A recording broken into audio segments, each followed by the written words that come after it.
Don't call me a hipster. I'm really not. I just love vinyl records.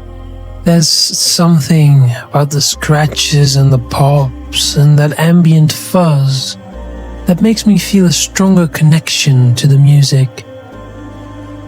My mother got me a Crossley turntable for Christmas 4 years ago, and ever since, my love for dusty old records has grown wild.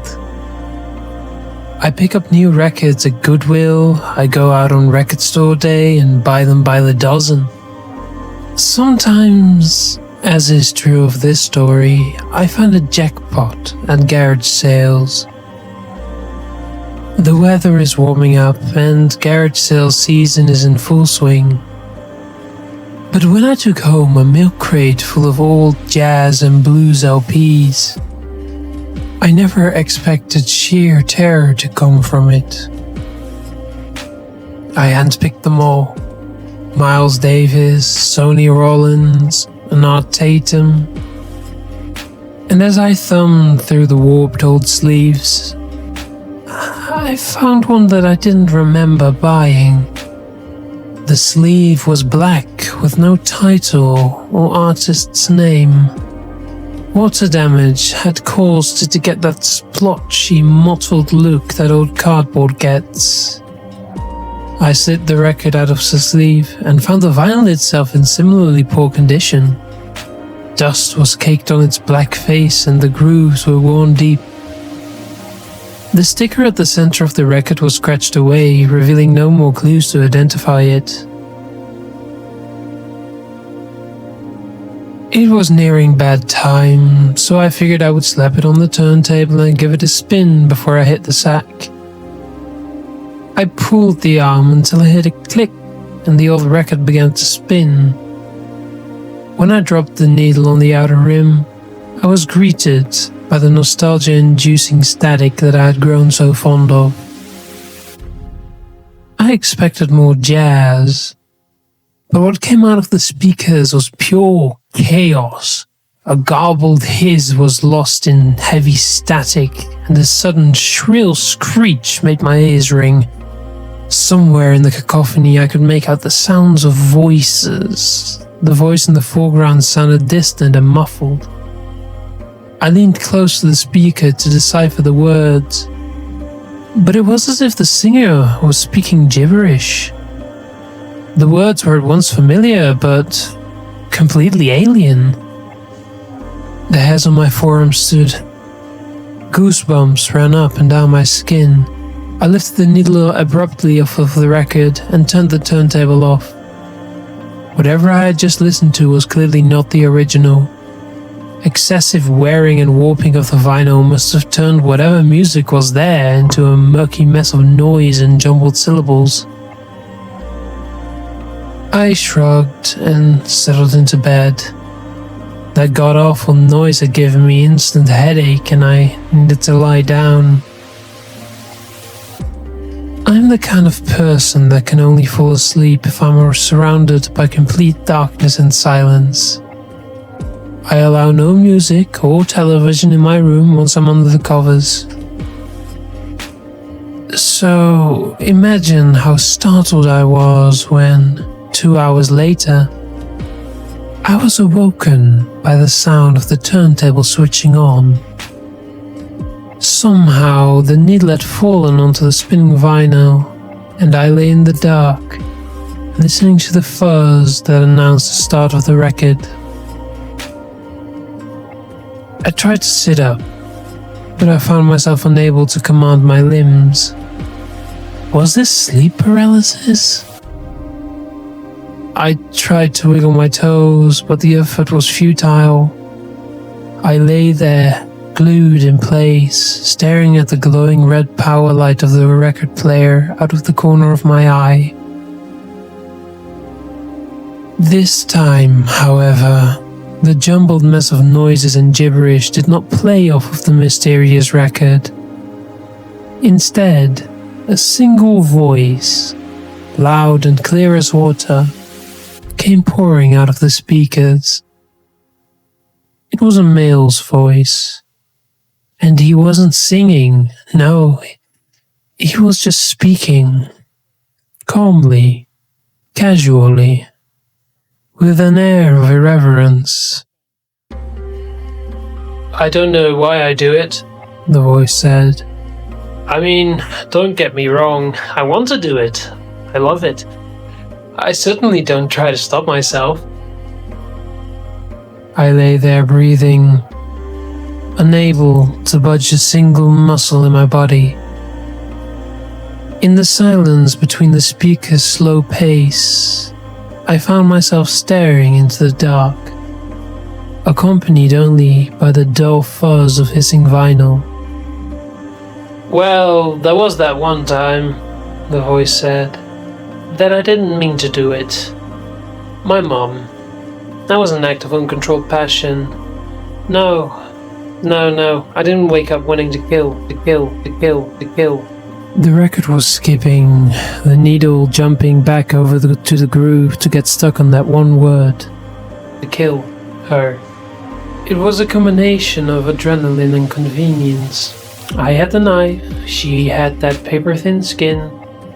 It was an equation so simple, I couldn't leave it unsolved. Was I dreaming this? It was the only explanation.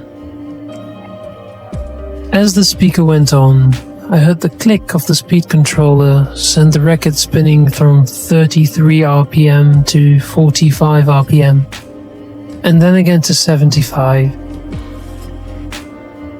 As the record spun faster, the speaker's voice grew high-pitched and the words spewed out of him at supersonic speed.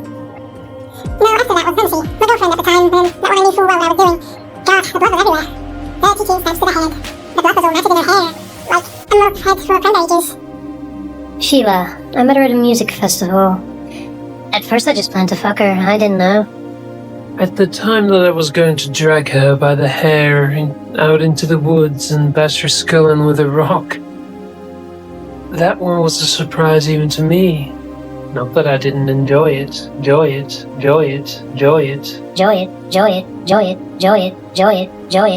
The record was skipping again. The speaker began to laugh. It was a deep, throaty laugh that seemed to go on so long that I didn't know whether the vinyl was skipping or the man was savoring the chuckle. I was trembling uncontrollably. What twisted psychopath had recorded this? Why was it tucked into the milk crate that I picked up at the garage sale? Should I call the police? How am I going to call 911 when I can't even get out of bed? No, you. Yeah, you. I've been planning yours for a while. The speaker was talking to someone else who had remained silent throughout the whole tirade. I've been watching your house for weeks. That back window you always leave unlocked? You should really put a nail in it. Even if you lock it, a screwdriver will do the trick. And then I'll have a screwdriver in my hand. Nasty way to go. The air in the room became inextricably chilled. I shivered, despite the heavy comforter I was trapped under. My fingertips were tingling. The funny thing is... The speed slowed down again, just as the record began to skip. Funny thing is,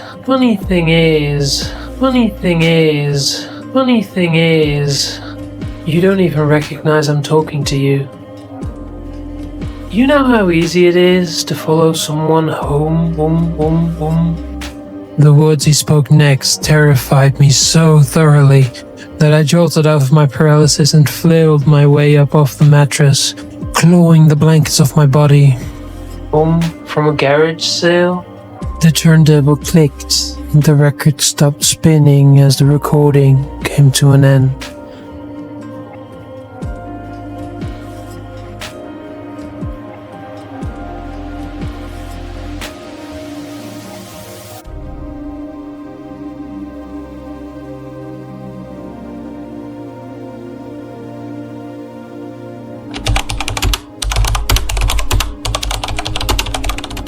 The letter was found the next day, I tell you. The next fucking day! You can't tell me that's too old for this case. I covered my ears. Daddy was yelling at his lawyer friend again. I don't know what letter he was talking about, but I wanted to help. Daddy says that if I help, then he will take me out to get ice cream.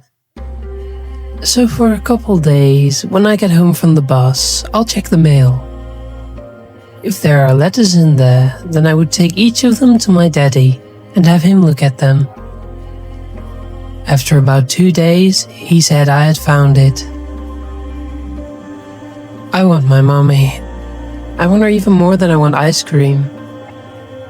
Daddy says mommy's not coming back. Okay. His face gets a little sadder when he hears that. I still want my ice cream. I think I got peppermint flavored. Daddy was yelling again, but all I did was ask for ice cream. I want to know when I get my ice cream. Now I want it Superman flavored. I ran up to my room and shut the door like I saw Mommy do.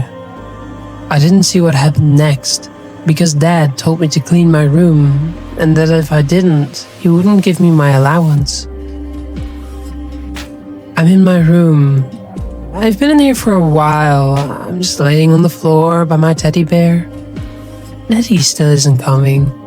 I can hear him shouting at his lawyer friend again about the letter I found. I'm scared. I hear him saying, Fine, I'll read the letter. Then his voice became quieter and softer. I even started falling asleep. I was awoken by a sharp bang. I got off the floor, ran downstairs, and saw my daddy on the ground. He had a little hole in his head. Mommy was standing over him. Mommy! I ran over and hugged her. But then a question arose in my mind. Mommy, what did you do to Daddy? She got down on her knees. I just collected his life insurance.